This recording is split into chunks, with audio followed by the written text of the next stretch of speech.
Hi there, it's October 31st, 2022, and this is a special report from True Crime This Week. This morning, police in Delphi, Indiana announced the arrest of Richard Allen for the murders of Abby Williams and Libby German. There's a lot to unpack here, not the least of which is that this case, I believe, will serve as a record of everything you shouldn't do in a murder investigation in the social media age, and I just don't mean the police. Stay with me. This is True Crime This Week. I'll be right back. Yes, super excited. We are all pumped to have James Renner. Suspects that James Renner has zeroed in on. James Renner once again drops a bombshell. Investigative journalist, reporter James Renner, who's been on the podcast, longtime friend of By mine. a local writer, James Renner. James Renner. Right now, please, 2 minutes for your host, James Renner. Let me just begin by saying, y'all have lost your damn minds. That's kind of the point of the episode, but we'll get there. First, a little background. I was familiar with the Delphi Murders case for, well, pretty much since the beginning. Now, I first heard about it shortly before I met Kelsey German, and I met her at a crime con several years ago. She came up, told me her story, told me about her sister, and then a couple weeks after that, I drove out to Delphi with one of these 360-degree cameras, and I filmed a series called Virtually a Detective. And I used, essentially, it's virtual reality. You can watch it on your Oculus if you have it, but you don't need that. You can just go to YouTube and watch it there, and it allows you to click the screen and drag it so you can see whatever you want. So when I'm at the Mononhigh Bridge or underneath, you can look around at the area, get a sense of the scale. You can look at the people I'm interviewing, or you can look at me or anything in the background. So it's kind of a cool bit of technology I wanted to try out. It worked really well. When I was out there, a couple things of note.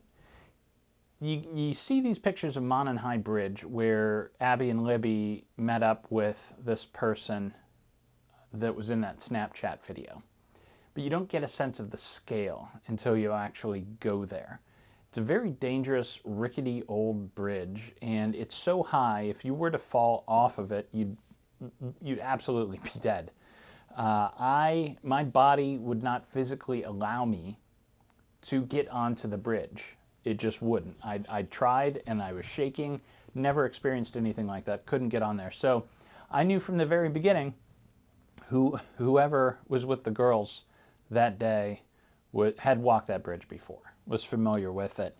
Another thing of note, the families at the time where people were putting orange light bulbs in their lights on their front porch to let people know that the murders were still unsolved, that they were still looking for the killer. I like that idea so much. It inspired the name of the nonprofit that I started, the Porch Light Project. So that's where it came from. Now, but not because of my virtual series, but after that is when the case really blew up. And you started to have all these Facebook pages and subreddits dedicated to this. But I knew at the time that it was going to be big. I just didn't quite understand how big. I knew it would be big because of several parts of this. It's a very strange case. The circumstances, these girls meeting up on this bridge and then being found dead. The Snapchat video makes it unique. And then there's the complete lack of information from police. We still don't even know how the girls died. We don't know how they were murdered. I can't think of another case like that. It's a small town. All these things come together to make this perfect storm of mystery. So I always knew this case would be big. Didn't quite expect it to get this big. Slowly, the mystery and its fans grew over the years to include, like I said, Facebook pages and subreddits full of rumors and speculation. I've only seen this in a couple other cases. The Moore Murray case, of course, John Bonet, the big cases like that. But the chatter online took on a new urgency earlier this year. And there were a couple things that led up to that. The main part being when the podcast The Murder Sheet revealed court documents that showed Delphi police had questioned Kegan Kline, about the murders. Now, this was huge. And the Murder Sheet, it's a podcast hosted by journalist Anya Kane and lawyer Kegan Kline. And if you haven't given it a listen, I hope you do. They do an excellent job. You see real journalism on display. There's so many podcasters that talked about the Delphi case without doing a shred of research. These people dug in and they found new documents, and I believe built momentum that led to this arrest last week.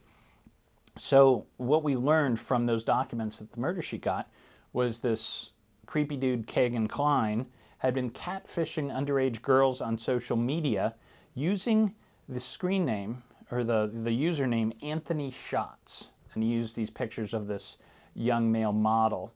And what he was doing is tricking them to think it was him, and then soliciting nudes from these underage girls. That account, Anthony Shots, according to published reports, was interacting with Libby German the day she and Abby were killed. So already I can hear your questions. Stay with me. In those transcripts, Kegan says he gave the password to the Anthony Shots account to, quote, a lot of people, including his father. Now, that may be the key phrase here in all of this, that he shared this account and password with a lot of people. Now, that's a very private thing to share. If you're out there committing these horrible acts about the worst thing you can be doing, trolling for underage girls, if you're doing that, who do you trust enough to share that information with? What's their purpose? How did he meet these other people? Are we, at the end of the day, are we dealing with some sort of pedo ring here? Is that what we're ultimately going to find out? Now, you hear about that a lot on SVU and these crime shows, but it almost never happens in real life. It's one of those things that usually only happens in TV and film, but I think it's a possibility that we're getting close to something like that here. Just a couple weeks ago, police were seen dredging the river. There's another piece of the story that Anya Kane and Kegan Kline broke. The police were dredging the river near where Kegan Kline lived, around Peru, Indiana. Remember that, Peru, Indiana. Kegan Kline was from there, from Peru, Indiana. Now, Kegan is still in jail awaiting trial on 30 counts of child pornography. Fast forward to last Friday, when Delphi police announced an arrest, and this name leaked out of Richard Allen. And this guy was on nobody's radar, except, possibly the police. They might have already interviewed him at some point. But on the subreddits and these Facebook pages, he was not somebody that had come up. Although there is rumor out there, and I've seen screenshots, it's unsubstantiated, that somebody might have been mentioning Richard on 4chan a couple years ago. That's not confirmed yet. At a press conference at 10 a.m. this morning, October 31st, 2022, police confirmed some details that, yes, they did arrest Richard Allen last week. He's a 50-year-old man living in Delphi. He's a CVS employee, worked at the CVS in town, and he's charged with 2 counts of murder. And he will not be getting bonded out while he's awaiting trial. Trial set for March, but that's not at all set in stone. It could be, I want you to prepare yourself, it could be years before this trial actually occurs. Hopefully not that long, but you never know. I've seen similar cases take 3 to 5 years to go to trial. Now, the police have sealed the charging document, which would have discussed what they found as far as probable cause to initiate the arrest. That's a rare move, hardly ever happens. This is when you start to release documents to the public usually, but they're still trying to keep it close. Now, interesting thing about Richard Allen, he previously lived or worked in Peru, Indiana, where Kegan Kline is from. So, those are the facts that we know, but I want to talk to you about things that are beyond this, because things have quite gotten out of hand, especially in the last couple days. As soon as we got the name Richard Allen, online sleuths couldn't wait for the police to release his booking photo, what we call a mugshot. So they dove into his family and friends' Facebook pages and started sharing pictures of his wife, who is, as far as we know, 99.9% chance of having nothing to do with any of this, probably didn't know anything about this. They were sharing pictures of his wife, and then they started sharing pictures of his daughter. And their reasoning was that the daughter was photographed on the Mononhai Bridge, just like most of the other kids in that town. It's a very popular attraction there. Within 24 hours of his name being released, the wife and the children had taken down their Facebook pages, social media profiles. They are currently in hiding, and the CVS employees that he worked with are getting these messages too, and they've been told not to talk to anybody. So immediately we're creating more victims here by going after. So please stop posting things about the family. Now, I also want to point out the ironic thing here, which is that those of you that are going out and stalking his family and posting those pictures and saving them to your computer and going over them in detail and coveting them, and then going on Facebook and go check out any story about Richard Allen, and you will find comments on the Facebook pages about how he should just be released into Gen Pop for 10 hours, meaning let him in with the regular prisoners so they can kill him. Mind you, he hasn't had a trial yet. And, innocent until proven guilty, although it does sound like the police have a solid case.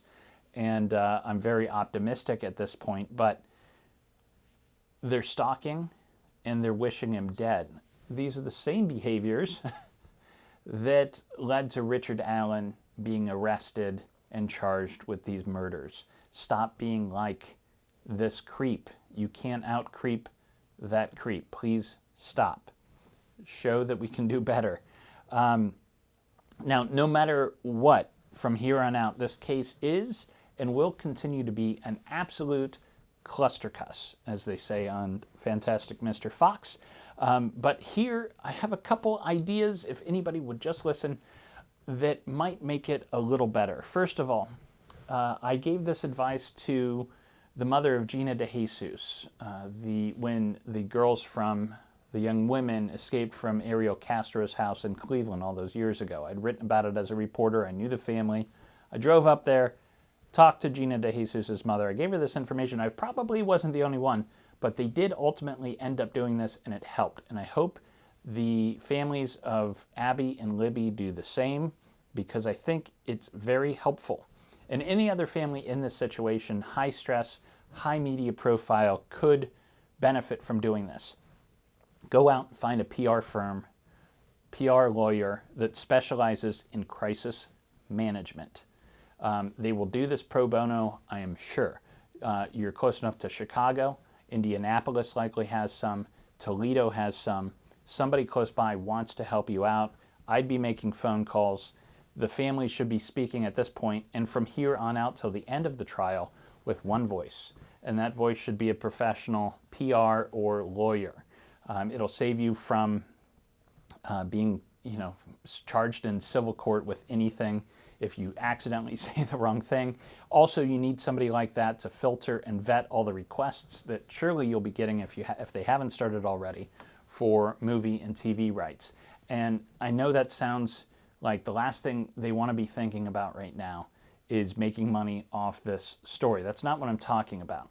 These groups will do the TV documentaries, they will do the shows, they will do the movies with or without the family's approval. But if they get the lawyer, if they get the PR firm involved very early on, they can set the terms and hopefully set the tone and the information involved in those pieces.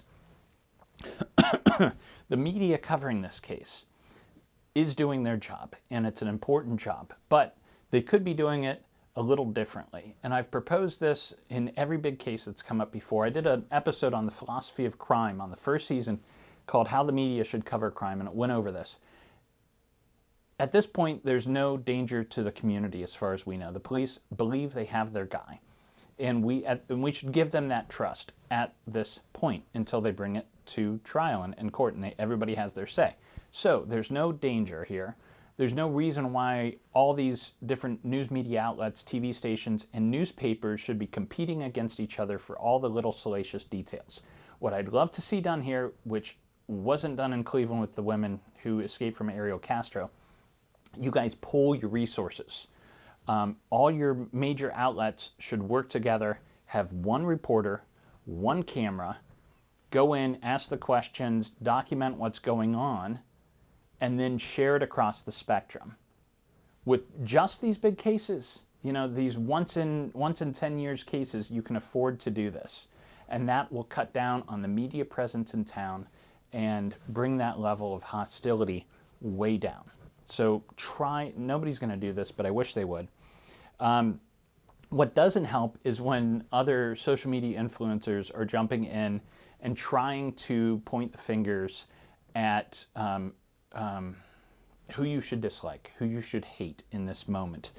There's no room for any more hate in this case. Please, just a couple days ago, over the weekend, Sarah Turney, who is a social media influencer, she weighed in on social media, and she is soliciting anonymous contents from locals. Here's the quote that went on Twitter. Quote, "If you live in Delphi and feel that you've been impacted by the media creators in the true crime community, I'd love to speak to you." Sarah, anybody that follows her knows that she's been on the warpath against media in general, journalists specifically, covering true crime. Now, I'm not sure at this point that Sarah Turney actually knows what media is or what a journalist is. Perhaps she's gotten the podcast friends of hers mixed up in her mind with what a journalist or a media person is. I understand those definitions are slippery when you have anybody with a microphone that they can get at Walmart for $100 calling themselves a podcaster. And in our minds, we think podcaster journalist. That's not true. Most of the people that are running true crime podcasts are entertainers. They started as entertainers. They did not go to journalism school. They have no background. They thought it'd be fun, and God bless them. They're doing their thing. But don't mix them up with actual journalists. The journalists here are not the ones leaving the awful comments and threats on these local Facebook pages, on subreddit. They're not the enemy. But what this does, by trying to say in the middle of this crazy episode that the media are the enemy for some reason and you need to gather information on them, it's continuing this weird MAGA conservative illusion that the press is evil, that there's a liberal media and they cannot be trusted, and that goes beyond just words now.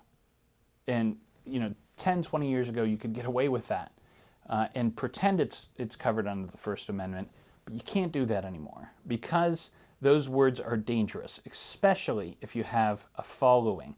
Sarah Turney has over 1 million followers on TikTok. Many of them are creepy fans of these true crime victims.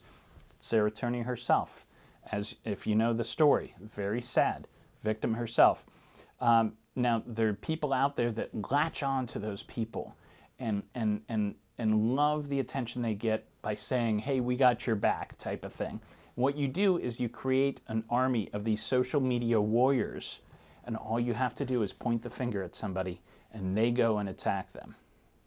As a journalist myself, I was made a target for covering a very different unsolved mystery, another case you would have heard of. Their little foot soldiers, their goons, went as far as tracking down my family in the Outer Banks, leaving threatening messages outside my daughter's window. So last week, you saw the story about a crazy guy who broke into Nancy Pelosi's house. and attacked her husband. Why did he do it? Because of these conspiracies that he read about the liberal media protecting Nancy, which are not true. These are journalists trying to do their job. What you should be going after are these anonymous crazy people who then take facts and turn them to their agenda so they can go attack somebody. The real threat, again, are these armchair sleuths, many with middle school educations and AR-15s in their closet who are looking for any opportunity to play hero. Please don't give them a reason to pick that up. Further advice, here's an advice to who? To Richard Allen's family. First of all, I want to say sorry for the way you've been treated so far. It is unimaginable, and terrible. And I have one piece of advice that might help you. People are publishing your family photos online. You probably don't have a defamation case because at this point you're not going to be able to prove damages yet. But copyright is your friend.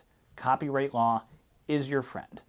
If you see a picture of yourself, if you're the wife, if you're the daughter, if you see a picture of a family member, that is your photo taken by you or somebody you know. You go to that page, whether it's Facebook, you report it, or Twitter, you report it, or the specific websites of these news shows, you report it to the managing editor, you report it to their lawyer, and you initiate what's called a DMCM, takedown notice. You claim that copyright, and you say you did not give them permission to publish that, and they must take it down. So do that. That's how you get them. The law here doesn't care about your feelings. It cares about money, and you get them with the copyright. Finally, if police and prosecutors at all are listening, you, by keeping that charging document about the probable cause secret, it will only continue to compound this awful circus that is happening. I think it is in everybody's best interest that you just unlock what you got at this point and put it all out there. If you throw it out there, it's going to be a rough couple days, but then it's going to die down, then it's going to go away. If you keep these things secret, it fans the flames with these insane people on social media, which is what's causing all the strife out there in Delphi at the moment. So please, no more secrets. And that's me on my soapbox. I'm going to get down. I hope you learned a little bit about the case and how to responsibly react to crime news in the social media age. I'm not perfect. I've made the mistakes in the past. I've learned from them, I think, and I am sharing all this advice with you. Hopefully that we can make this a little better. So thanks for listening. This is True Crime This Week with James Renner. I'm back with new episodes every Friday morning. Tune in, and good luck out there in Delphi. True Crime This Week is a Fearful Symmetry production. Photo and artwork are licensed through Shutterstock. If you like the cut of my jib, I have another podcast you might enjoy called The Philosophy of Crime, in which I attempt to solve the big questions behind our true crime obsession by looking to philosophy for answers. Thank you for listening. I'll see you next week. Sit, Brownie, sit. Good dog.